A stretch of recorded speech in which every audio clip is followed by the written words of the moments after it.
السلام علیکم. سانس ساکن تھی جس کی رائٹر ہے نمرہ احمد. اس کی یہ 7ویں ایپیسوڈ ہے. تو آئیے سٹارٹ کرتے ہیں اس ایپیسوڈ کو. It's beautiful. میرین نے ستائشی انداز میں میلبورن کرکٹ اسٹیڈیم کا بیرونی حصہ دیکھ کر کہا. آر یو شیور اسٹیو اندر ہوگا؟ ریحان نے جینس کی پاکٹس میں ہاتھ ڈالتے ہوئے پوچھا. ہاں میں نے نیوز میں دیکھا تھا, یہاں آج کل کیمپ لگا ہوا ہے, سارے کھلاڑی یہیں ہوں گے. ایسٹر ہالیڈیز میں وہ چاروں اس ایڈونچر کو سر کرنے میلبورن آئے تھے. ریحان کرکٹ سیکھنا چاہتا تھا اور اسٹیو سے رسائی کا واحد ذریعہ اسٹیڈیم تھا. ہمیں اسٹیو فشر سے ملنا ہے, اسے پلیز بتا دیجیے کہ ریحان حیدر اس سے ملنا چاہتا ہے.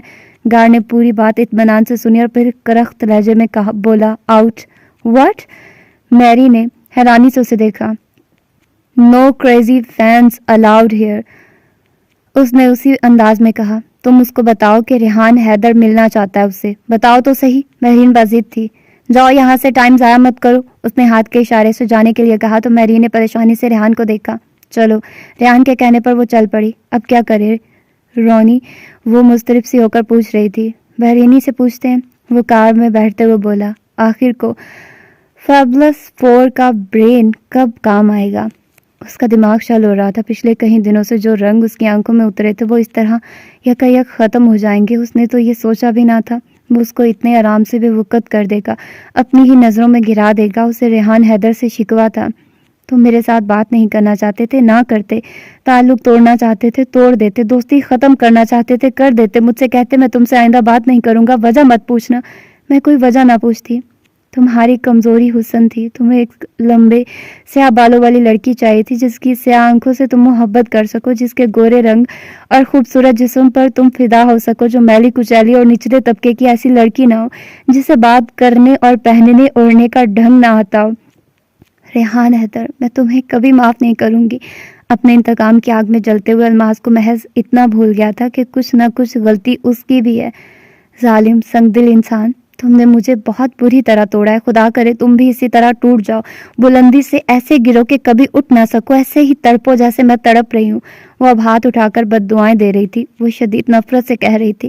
خدا کرے تم جیتی جاگتی لاش بن جاؤ, تم زندہ سلامت قبر میں اتر جاؤ. خدا تو دعائیں قبول کرتا ہے, پھر بد دعا. یقیناً انسان ظالم بھی ہے اور جاہل بھی. اف, کتنا عرصہ ہو گیا, میرے تو دماغ نے کام کرنا ہی بند کر دیا ہے. ساری بات سننے کے بعد اینجلینا نے سر جھٹک کر مصنوعی بے چارگی سے کہا. تقریباً کتنا عرصہ ہو گیا؟ ٹرے ہاتھ میں پکڑے لیونگ روم میں داخل ہوتی میرین کے لہجے میں طنز کی واضح جھلک تھی. جب سے میں نے وینڈیز کی ہاٹ چاکلیٹ نہیں کھائی, اینجلینا معصومیت سے بولی. میرین نے ٹرے میز پر رکھ دیا اور بولی. یہ وینڈیز کس ڈش کا نام ہے؟ ڈش نہیں, ریسٹورینٹ کا نام ہے. اینجلینا نے تعصب سے سر پر ہاتھ مارا. یہاں سے تقریباً 2 اسٹریٹس چھوڑ کر نیا کھلا ہے. میں نے پرسوں ہی ان کی ہاٹ چاکلیٹ ٹرائی کی ہے. گویا جناب کا دماغ پرسوں سے نہیں کام کر رہا. ریحان بھی اب سوپ سرو کرنے میں میرین کی مدد کر رہا تھا. اینجلینا نے آنکھیں مٹکاتے ہوئے سر اس بات میں ہلا دی اور آگے بڑھ کر ریحان کے ہاتھ سے اپنا پیالہ تھام لیا. پھر بتاؤ یار, کیا کرنا ہے؟ اپنا سوپ ختم کر کے ریحان نے خالی پیالہ میز پر واپس رکھ دیا اور سوالیہ نظروں سے دونوں کی جانب دیکھنے لگا. کرنا کیا ہے؟ مجھے وینڈیز کی ہاٹ چاکلیٹ کھلاؤ اور کام بنواؤ. اوکے. اپنی بےزتی کا بدلہ لینے کے لیے وہ کچھ بھی کر سکتا تھا, جیب سے جتنی رقم بھی جائے. اس سے اس بات کی پرواہ نہ تھی. دماغ ٹھیک ہے؟ اینجلینا کا پلان سن کر میرین نے کانوں کو ہاتھ لگائے. کیوں میرین, تم ایکٹنگ نہیں کر سکتی؟ میں کر سکتی ہوں, تم نہیں کر سکتی, میرین نے چیخ کر کہا. تو اینجلینا نے کچھ گڑبڑا کر اسے دیکھا. تم سے جھوٹ تو بولا جاتا ہے نہیں ہے, تم ایکٹنگ کیسے کرو گی؟ میرین باقاعدہ اسے لتاڑ رہی تھی. جہنم میں جاؤ, اتنا اچھا حل بتایا تھا اور میں ایک دن ہالی ووڈ کوئین بن جاؤں گی. تمہیں کیا پتا میرے ایمبیشنز کا. وہ جو منہ میں آیا بولتی چلی گئی اور ایک دم گڑبڑا کر رک گئی. ارے, میرین کو حیرانی ہوئی تھی. تم نے تو کبھی نہیں بتایا تمہیں ایکٹنگ کا شوق ہے.